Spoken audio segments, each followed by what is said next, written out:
যে মাস্টারমশাই সৌরভ মিদ্যা আসলে দুর্নীতি করে চাকরি পেয়েছিলেন এবং তার চাকরিটা চলে যাওয়ার জন্য তিনি সুইসাইড করলেন। দোষ কার? কার দোষ?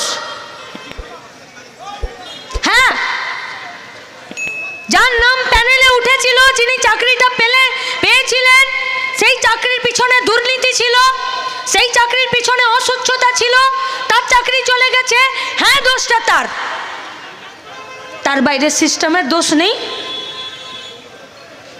পরিবারটার কি দোষ ছিল? সৌরভ মিদ্যার বাবা যেদিন সৌরভ মিদ্যা জন্মেছিল সেদিন কি সৌরভ মিদ্যার বাবা ঠিক করেছিলেন যে আমার ছেলে বড় হয়ে দুর্নীতি করে চাকরি পেয়ে যাবে আর তারপরে সুইসাইড করে নেবে আর আমি আমার পাল্লা ঝেড়ে নেব?